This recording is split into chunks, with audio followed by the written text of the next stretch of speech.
Imagina que tu vida da un vuelco por una carta anónima, deslizada en tu buzón una noche de lluvia, que revela que el hombre del que te estás enamorando está entre rejas por un pasado que se niega a confesar. Eso me pasó a mí, Javier, un impresor corriente de Valencia, cuando crucé caminos con Carlos en una aplicación de citas cualquiera.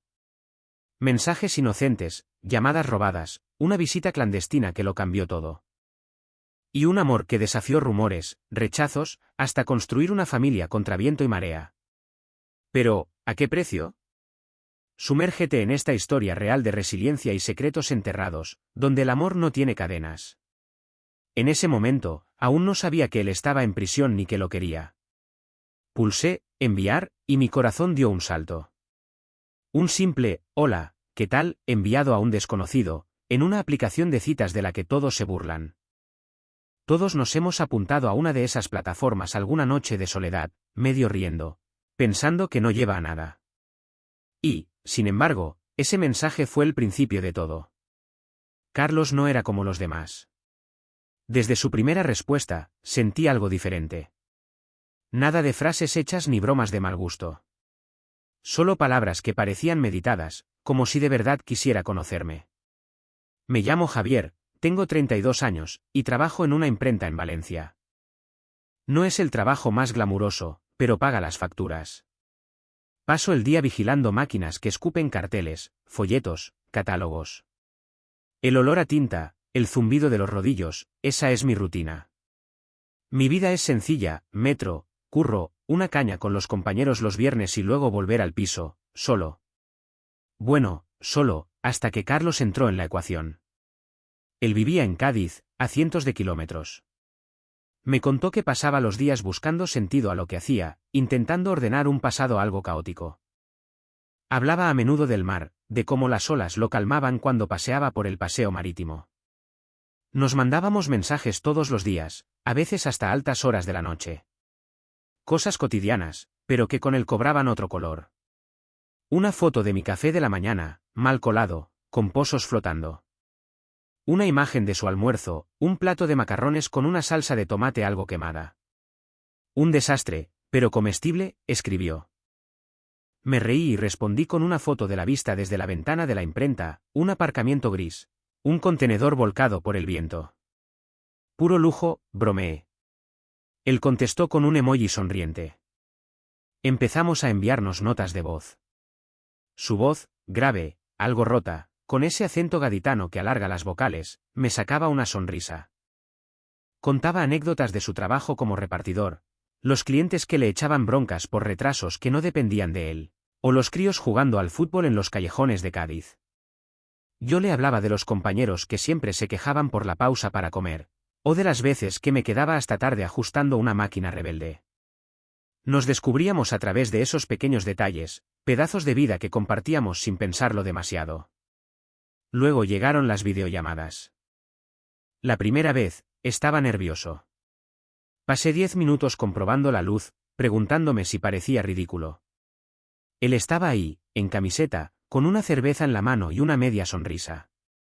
Estás mejor en persona que en foto, dijo.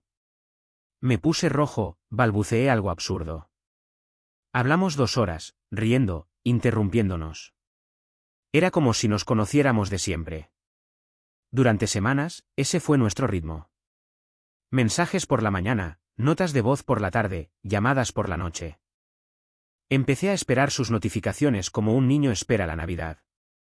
Me mandó una foto del atardecer desde la playa de La Caleta, el cielo naranja. Yo le respondí con una imagen de un barco en el Turia, tomada en una pausa. No tendrás el mar, pero no te puedes quejar, escribió. Sonreí, y sentí un calor en el pecho, algo que no había sentido en mucho tiempo. Y entonces, un día, nada. Ni mensajes, ni respuestas. Esperé, miré el móvil 100 veces. Envié un «¿Estás ahí?» y otro, 2 días después. Nada. El silencio duele cuando te has acostumbrado al ruido de alguien. Empecé a montarme películas. Quizás había conocido a otro. Quizás se había cansado. Intenté convencerme de que no pasaba nada, que solo era un tío de internet, pero en el fondo sabía que era más que eso. Un mes después, llegó una carta. Una carta de verdad, con un sobre arrugado y mi nombre escrito a mano. Dentro, su letra, algo desordenada, como si hubiera dudado. ¿Se disculpaba? Explicaba que estaba en prisión, por una vieja historia que no vio venir. Decía que no quería involucrarme, que entendería si cortaba el contacto. Pero aún así escribió, porque, según él, yo era diferente. Leí la carta 3 veces, con el corazón a mil. Estaba perdido, enfadado, triste, todo a la vez. Pero una cosa tenía clara, iba a responderle. La primera vez que recibí su llamada, casi se me cae el móvil. El número era desconocido, con un prefijo extraño, y cuando descolgué, su voz cruzó la línea, algo apagada, como si hablara desde un túnel. Javier, soy yo. Sentí mi corazón latir con fuerza. Carlos. En su carta me había avisado que intentaría llamarme, pero escuchar su voz, así, después de un mes de silencio, fue como recuperar una parte de mí que se había perdido. Me dijo que tenía 10 minutos, no más, por las reglas del centro penitenciario. Cada palabra contaba. Empezó a disculparse otra vez, por la carta, por su silencio, por todo. Habló de una vieja historia, algo de hacía años, un error que cometió cuando andaba con malas compañías. Fue vago, dijo que no quería liarme con eso, que yo merecía algo mejor que un tipo encerrado. Quise hacerle 1000 preguntas, pero el tiempo corría, y notaba que esquivaba el tema. Así que solo dije, estás ahí, eso es lo que importa. Se rió, una risa nerviosa, y murmuró, eres demasiado bueno, Javier.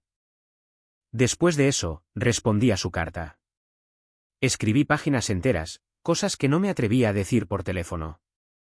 Le contaba mis días en la imprenta, los clientes que se quejaban por colores mal calibrados, las pausas para comer en las que pensaba en él. Envié la carta sin releerla, por miedo a arrepentirme. Días después, volvió a llamar. 10 minutos, otra vez. Luego otra llamada. Y otra más. Esas llamadas eran como un salvavidas en mi día. Organicé todo en torno a ellas, rechazaba horas extras si coincidían con su horario, llevaba el móvil encima incluso en las reuniones. Mis compañeros empezaron a notar que estaba distraído, que miraba la hora cada 5 minutos. En el trabajo, las habladurías no tardaron. La imprenta es un mundo pequeño, y los rumores vuelan. Un mediodía, en la pausa, oí a 2 compañeros murmurar junto a la máquina de café.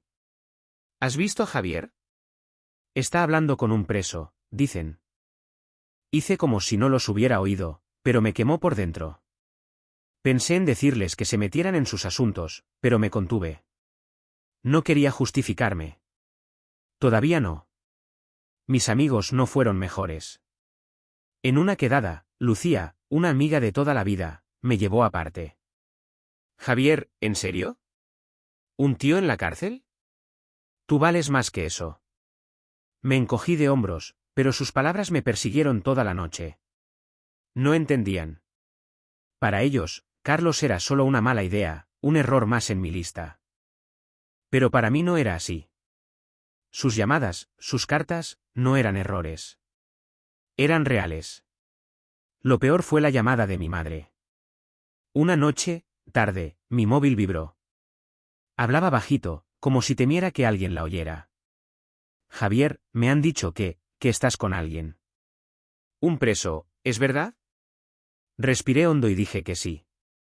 Hubo una pausa larga, pesada. Luego preguntó, casi susurrando, ¿y es un hombre? Sentí un nudo en la garganta. Nunca había hablado de esto con ella, no abiertamente. Pero dije, sí, mamá.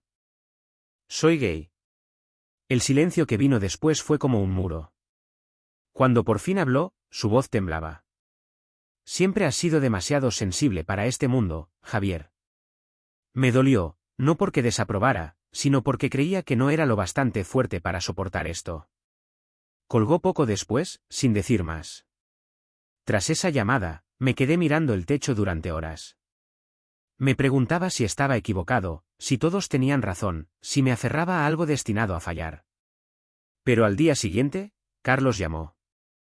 10 minutos, como siempre. Me contó un chiste tonto sobre un guardia que había derramado el café sobre unos papeles. Me reí, y de repente, las dudas se desvanecieron. Su voz era mi brújula. No importaba lo que dijeran a mi alrededor. Esos 10 minutos al día eran nuestros. Y no iba a renunciar a ellos. El viaje hasta la prisión me pareció eterno. Tomé el tren de Valencia a Cádiz, 6 horas viendo pasar paisajes, con un nudo en el estómago. Mi mochila pesaba en los hombros, con solo un cambio de ropa y un bocadillo que no toqué. En mi cabeza, todo era un torbellino. ¿Lo reconocería en persona?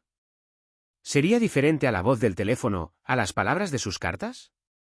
Intentaba calmarme mirando las vías por la ventana, pero cada parada del tren aumentaba la presión. Decidí hacer ese viaje por impulso, después de una llamada en la que se le escapó: ojalá pudiera verte. Esas palabras resonaban sin parar. Cuando llegué al centro penitenciario, el lugar me heló la sangre. Un edificio gris, rodeado de muros altos, con alambres de espino que reflejaban el sol. Mostré mi DNI en la entrada, rellené formularios, respondí a preguntas secas. Los vigilantes me miraban, con ojos pesados, como si tuviera algo que ocultar. Uno me cacheó, revisando mis bolsillos con frialdad mecánica. Apreté los dientes, tragué mi orgullo. Me repetía que era por él, por Carlos. Pasé por un detector de metales y un pasillo estrecho donde mis pasos retumbaban. Cada puerta que se cerraba tras de mí sonaba como una advertencia. Me llevaron a una sala de visitas. Mesas alineadas, sillas de plástico atornilladas al suelo. El aire olía a desinfectante, con un toque a humedad. Esperé, con las manos sudadas, los ojos fijos en la puerta por la que él aparecería. Otros visitantes susurraban a mi alrededor, familias, mujeres, algunos hombres. Algunos parecían acostumbrados, otros, como yo, estaban perdidos. Intentaba controlar la respiración, pero mi corazón latía demasiado fuerte. ¿Y si todo cambiaba? ¿Y si, al verlo, me daba cuenta de que todo era una ilusión? Cuando la puerta se abrió, contuve el aliento. Carlos entró, escoltado por un vigilante. Caminaba despacio, con los hombros algo encorvados, como cargando un peso invisible. Pero cuando me vio, su rostro se iluminó. Una sonrisa franca, algo cansada, pero tan suya.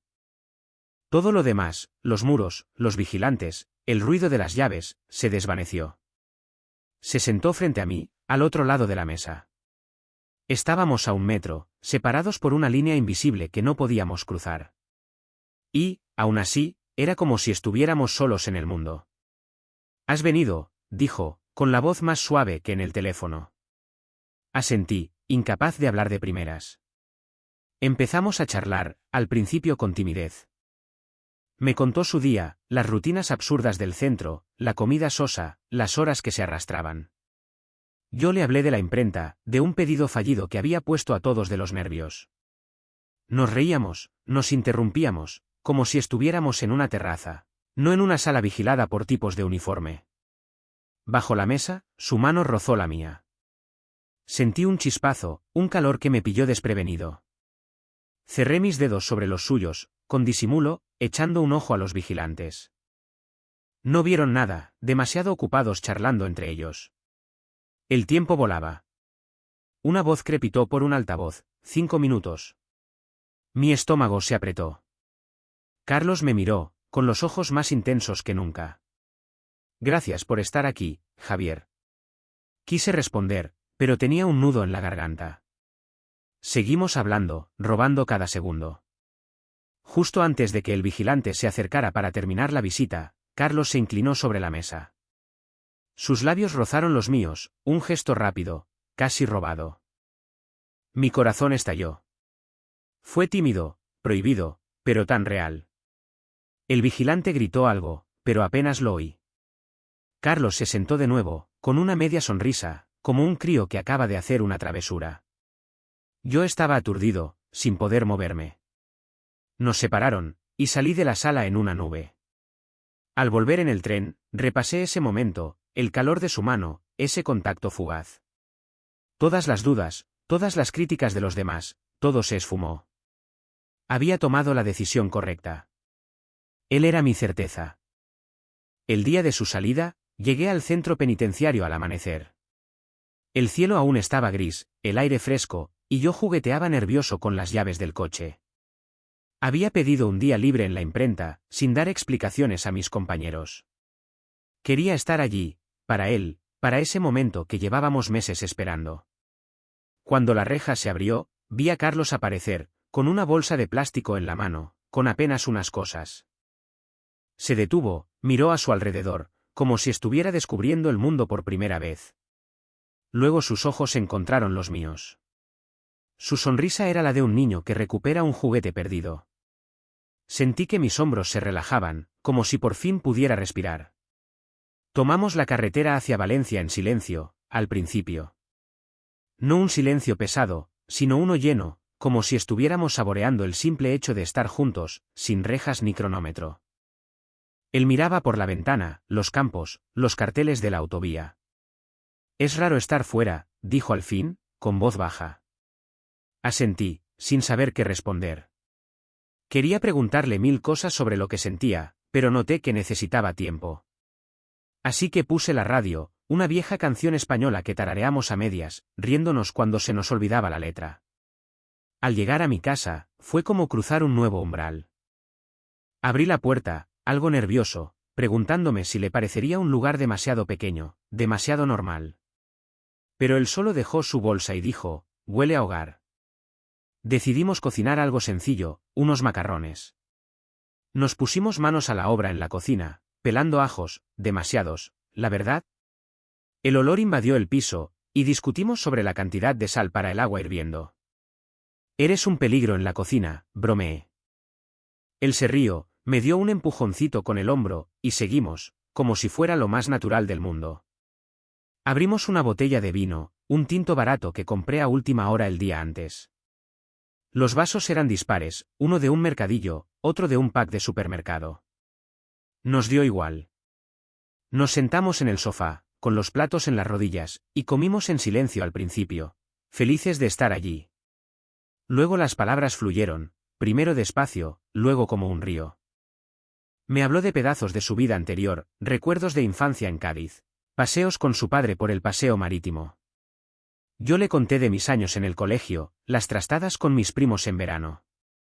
Nos reíamos, nos interrumpíamos, dejábamos los platos para gesticular mientras contábamos. En un momento, se quedó callado, dejó su vaso y me miró. «Javier, gracias». Quise responder, pero siguió. «No tiraste la toalla, aunque todos te decían que pararas». Sentí un nudo en la garganta. Sabía que hablaba de las cartas, las llamadas, las miradas de reojo en el trabajo, los silencios de mi madre. Solo dije: «No quería estar en otro sitio». Él sonrió, y nos acercamos, nuestros hombros tocándose, su cabeza contra la mía. Nos quedamos así, tirados en el sofá, hablando hasta bien entrada la noche. También tocamos temas más duros. Me habló del miedo que tuvo, en la cárcel, de perderme. Yo confesé que a veces dudé, que tuve miedo de aferrarme a un sueño. Pero ahí, en esa habitación, con el olor a ajo y el vino manchando el borde de los vasos, todo eso parecía lejano. Estábamos juntos, sin reglas, sin muros. No era una historia de fuegos artificiales ni grandes declaraciones. Era tranquilo, sólido, como una casa que empiezas a construir. Éramos libres de elegir estar ahí, el uno para el otro, y eso bastaba. Los primeros días tras la salida de Carlos, caminábamos con cuidado. Fuera, la gente nos miraba de reojo. Un vecino apartó la vista cuando nos cruzamos en la calle. Otro cambió de acera, como si lleváramos un cartel con nuestros errores. Eso me lo esperaba. Había aprendido a ignorar los juicios, a fuerza de práctica. Pero lo que me pilló desprevenido fue el silencio de mi familia. Un silencio que pesaba más que cualquier mirada. Carlos y yo teníamos un plan. Queríamos construir algo, no solo para nosotros, sino para alguien más. Nos hablaron de Lucía, una niña de 6 años, que iba de hogar en hogar. Era dulce, reservada, con ojos que siempre parecían buscar algo. En nuestro primer encuentro, me dio un dibujo, un árbol torcido lleno de colores. Supe, en ese instante, que teníamos que intentarlo. Iniciamos los trámites para adoptarla, rellenamos expedientes gruesos como guías telefónicas. Respondimos preguntas que nos obligaban a poner palabras a nuestra vida. Estábamos dispuestos a todo por ella. Pero la noticia corrió, y mi hermana, Marta, me llamó una noche, a las 2 de la madrugada. Su voz temblaba de rabia. Javier, ¿en serio?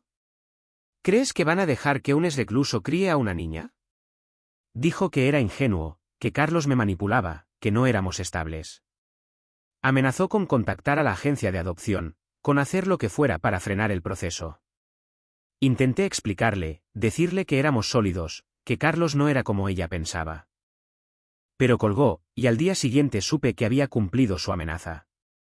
Una llamada a la agencia, acusaciones lanzadas como piedras, Carlos era un riesgo, nuestro noviazgo, un error. Eso me rompió, no por lo que pensaba de él, sino porque se negaba a ver quiénes éramos. Mi madre llamó poco después. Nos estás avergonzando, Javier. Toda la familia habla de ti, de tu decisión. Pronunció decisión, como si fuera una palabra sucia. Mi hermano, por su parte, cortó contacto sin decir nada. Un mensaje bloqueado, y nada más. Pasé noches dando vueltas, preguntándome si me había equivocado. Si estaba arrastrando a Carlos y a Lucía a una lucha imposible. La agencia reaccionó rápido. Abrieron una investigación, nos citaron para entrevistas adicionales.